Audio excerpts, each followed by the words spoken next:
예, 이진우 소방사령관님. 사령관님, 북풍이 뭡니까?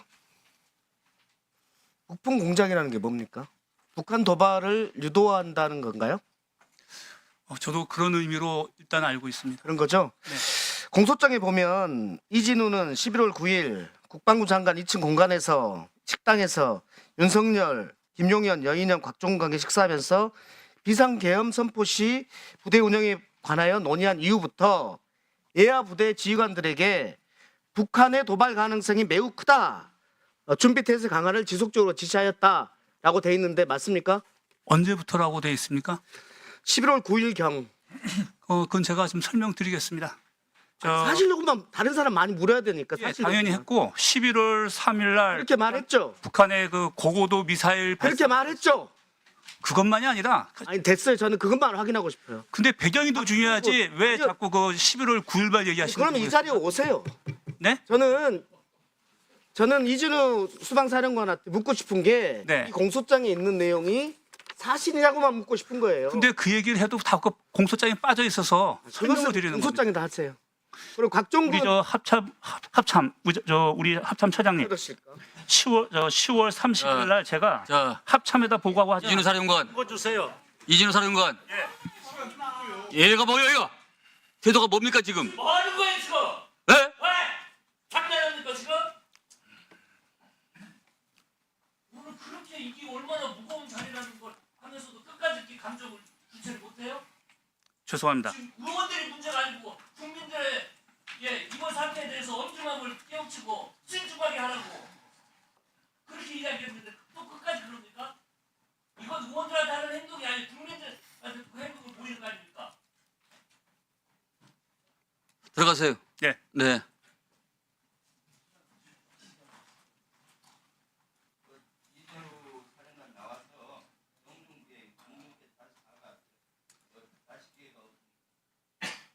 예, 우리 김병주 의원 말씀처럼 제가 잠시 감정이 좀 했는데 굉장히 잘못했다고 생각하고 오늘 이 자리에서 사과드립니다. 매민대원 계속 질문해 주세요. 저한테 질문하실 겁니까? 네, 아니요. 네, 시간을 좀 더 주시죠. 알겠습니다. 자, 질문하세요. 박종근 이쪽으로 하십시오. 그러니까 제가 공소장에 있는 것을 물을 거니까 사실이 예. 아니다만 대답하시면 돼요. 예, 저 특수전 사령관입니다. 예. 12월 1일 공수여단장 이상현에게 북한 도발 가능성이 커졌으니 12월 4일부터 있는 한 달간 있는 제주도 수경훈련을 연기하라라고 지시한 적 있습니까? 전방 상황 대비 태세 강조한 거 맞고 그거는 10월 있죠? 이전부터 그랬습니다. 12월 2일 날 1공수여단장, 9공수여단장에게 다음 주에 북한 오물풍선 도발 가능성이 아주 크다. 그런 정보가 있다. 그런 지시한 적 있죠? 예, 강조 지시했습니다. 그다음에 12월 2일 김현태에게 서울 지역에 북한에 의한 직간접적인 도발이 있을 수 있다. 최근 북한이 한국 내 동조 세력에 의해서 도발할 가능성이 있다. 진압작전 준비해보자. 이게 지시한 적 있죠? 그 사항 저 707 그렇게 말씀했습니다. 예. 그 다음에요. 됐습니다. 혹시 제가 조금 추가 설명이 다 끝나시면 제가 기회를 주시면 하고 안 그러면 예, 들어가겠습니다. 다 끝나고 드릴게요. 예, 알겠습니다. 끝나고 드릴게요. 1분만 추가해 주세요. 우리 일공수여단장님. 네. 아까와 같이 지시를 받은 적 있죠? 있습니다. 구공수여단장님. 아까와 같이 북한의 오물풍선 도발 가능성이 아주 크다라는 지시를 받은 적 있죠? 그런 지시를 받지는 않았고 다만 여러 가지 안보 사항이 위중하니 아니 대비 태세를 곽종근 잘 갖추라는 의미로 저희는 이해를 했습니다. 박종근 사령관이 다음 주에 북한 오물풍선 도발 가능성이 아주 크다. 그러니까 준비태세 갖춰라. 이렇게 지시한 적 있죠? 그렇게 지시하지 않았습니다. 이상현 여당장님, 이공수 여단장님, 이 공소장처럼 지시한 적 있죠? 네, 있습니다. 예, 특임단장님, 특임단장님, 거기서 대답하세요. 곽종근 사령관이 이렇게 지시한 적 있죠? 북한의 도발 가능성이 있으니 준비하라. 지시한 적 있죠? 훈련을 강화하는 시기였습니다. 구체적인 내용이 있습니다.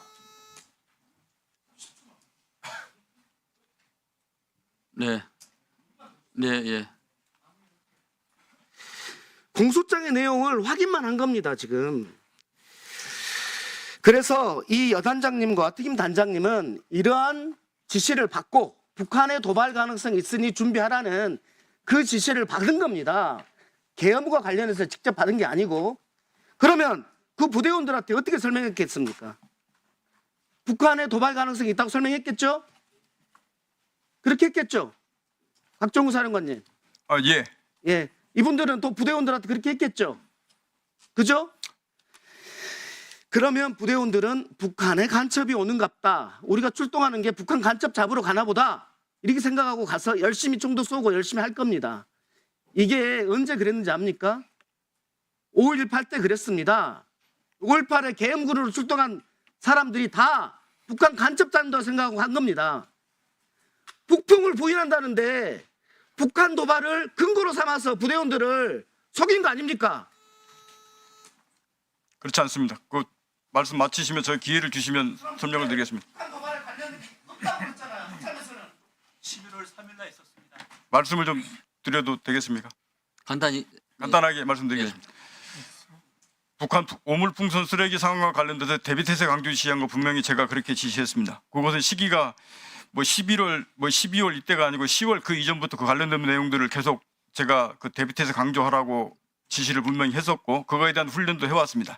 제가 그렇게 했던 배경은 10월 정도로 기억을 하는데 김용현 전 장관으로부터 북한 오물풍선 쓰레기 상황이 발생하면 원점을 강력하게 타격하겠다 하고 합참 지휘통제실에 직접 내려가서 지휘하겠다 라는 소리를 저한테 직접 비아폰 통화하면서 저한테 했기 때문에 그 기억의 잔상으로 그 상황과 관련된 대비태세를 저도 저희도 기본 임무에 들어가기 때문에 그거에 대한 대비태세 그거와 연계된 테러에 대한 대비태세 이것을 그날 며칠 전이 아니고 그 두세 달 전부터 계속 그런 부분들을 얘기했고 대비태세를 갖춰왔습니다. 그래서 우리 부하들도 그런 상황으로 연계해서 그런 그 훈련을 실시를 해왔고 그렇게 이해하고 있던 것들이 사실입니다.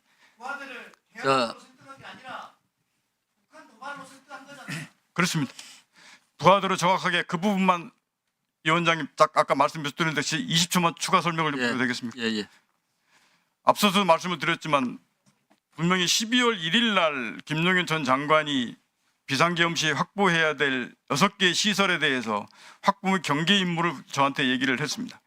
그 당시 상황까지는 제가 그 비상계엄과 관련된 상황들을 계속 반대를 해왔었기 때문에 그거에 대한 확보 및 경계 임무만을 저한테 주어졌고 당일날도 시설 확보 및 경계 임무만 분명히 수행을 했습니다. 그 이후에 체포나 이런 부분들 일절 우리 부하들이 수행하지 않았습니다. 또한 더불어서 제가 또 다시 한 번 더 말씀드리고 싶은 것은 그 상황을 저는 예하 여단장이나 이 참모들에게 일절 사전에 제가 그 부분을 얘기하지 않았습니다. 우리 여단장과 참모들은 12월 3일 비상계엄 선포되면서 제 지시받고 그때 상황을 인지하고 들어갔기 때문에 앞서 말씀드렸듯이 그 부분은 제 책임이고 제가 책임지겠다고 말씀을 드렸던 사항입니다. 그 부분에 대한 선처의 말씀을 당부드렸던 것입니다. 네. 자, 유롱철 의원님 질의해 주십시오. 네, 정말 오늘